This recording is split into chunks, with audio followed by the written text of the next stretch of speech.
hmm Just looking at this law enforcement. Now, this means that the community, state, or country keeps order.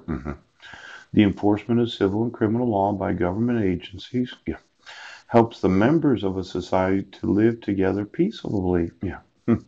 Now, you can really appreciate, yes, that myself finding out that there's two different dissolutions of marriage, yes, when there was no due process to myself, where the judge didn't take it upon himself to actually tell me, well, you owe child support. Yeah.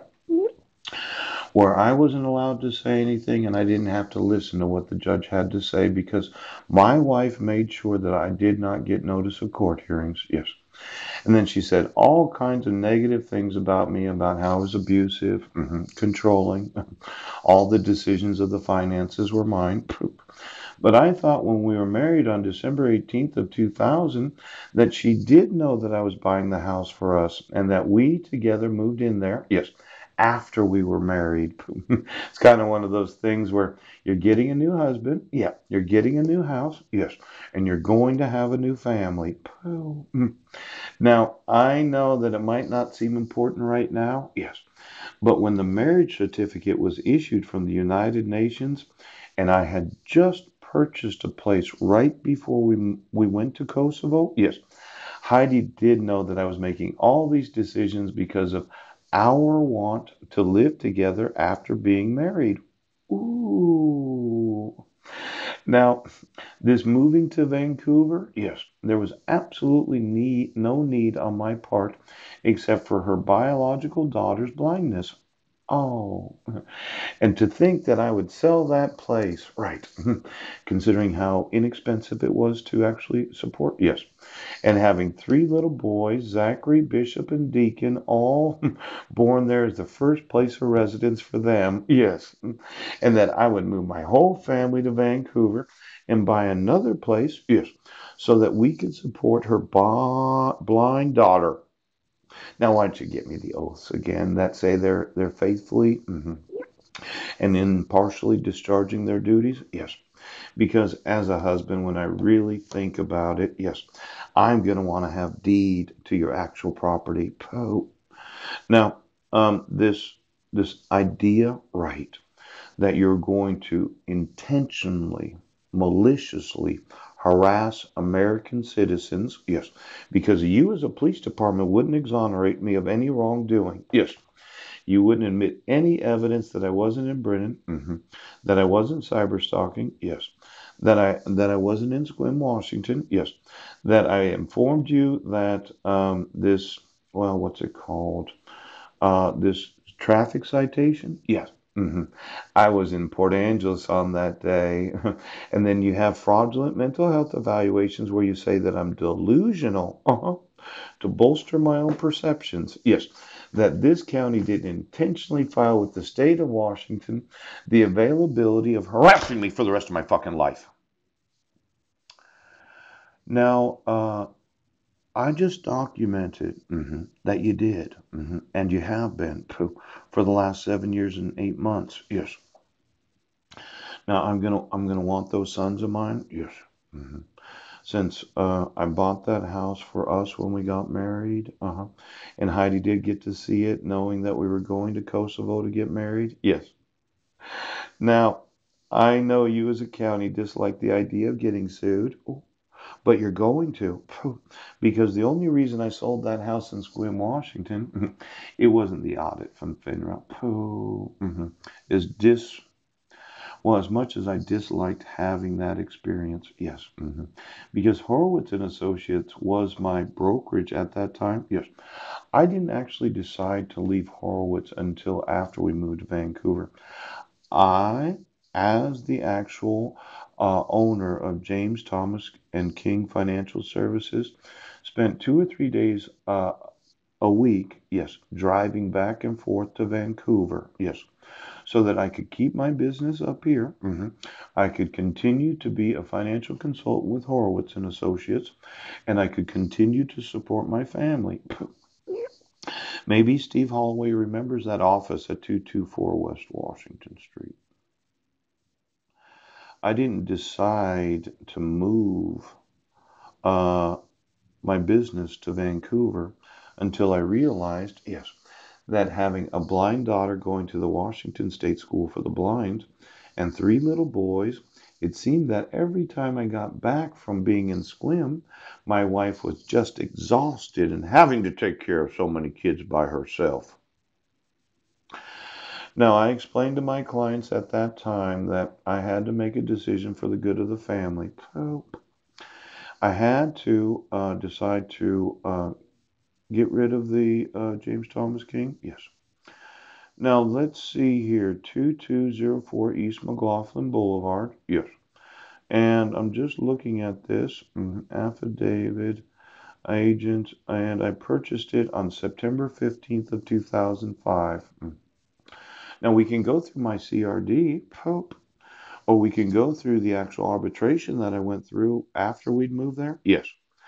And I only bought that house in Vancouver, Washington on September 15th of 2005 so that we would have a place to live for Heidi and her biological daughter.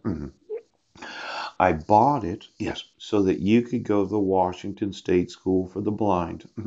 Now, for every judge that thinks it's abusive as a husband, yes, and a father, yes, to move his whole family there,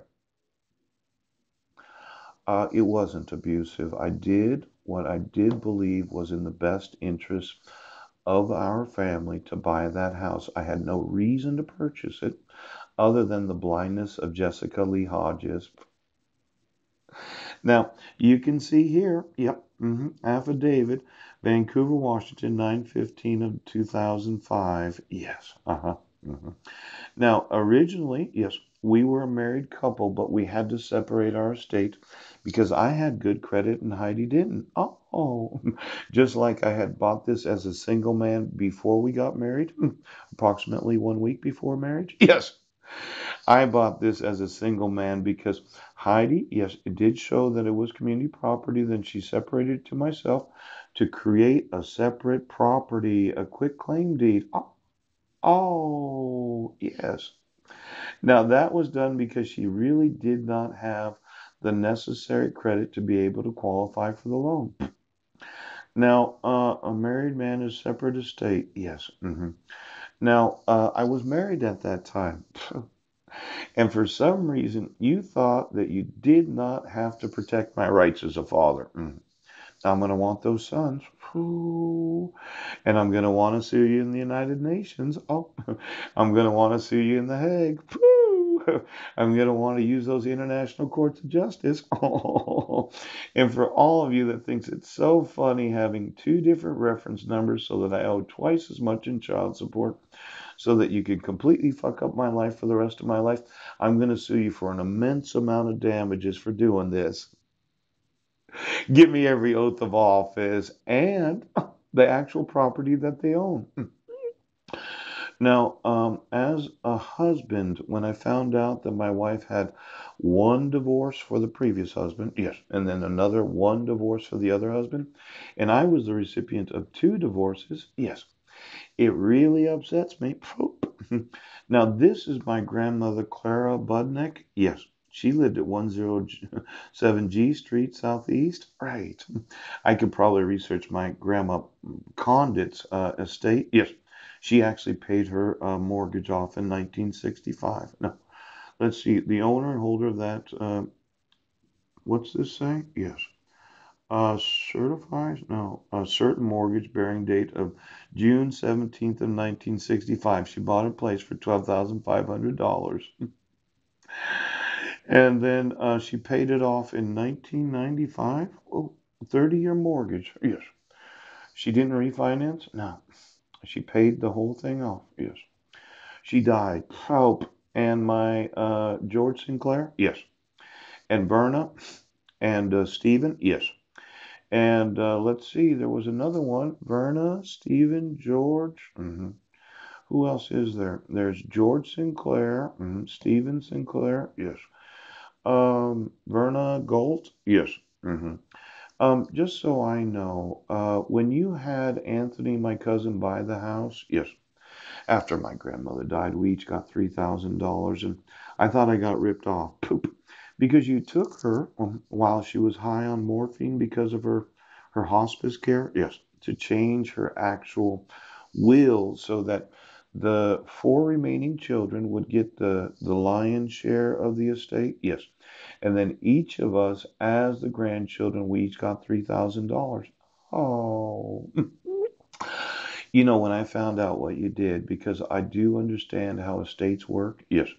Now, it should have been Bud, yes. Claude Sinclair, yes.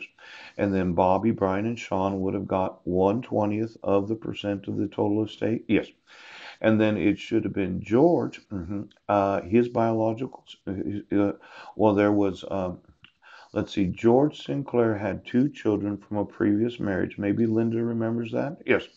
The wife of Bud before he died. And let's see, it's Mike Sinclair. Yes, was from his first marriage. Yes, and he has a sister. Yes, and that would have been his 20%. And then Verna, she had three children. There was Clinton Galt. Yes, Anthony Galt and Corley Galt. Yes, but she married Rod Pooch. She should have gotten 20%. Yeah. And then Stephen, I think he's only been married once, and there was Stephanie, and her sister. Yes, very nice family. Pooch. They should have gotten 20%. And then myself and my sister Susan Bowers, yes, we should have gotten 20%. But when you take somebody high on morphine, right now, why don't you get me the will and testament of Clara R. Budnick? Because I'm thinking I'm suing my Sinclair relatives right now for the elder abuse of having somebody change their will 6 weeks before their death.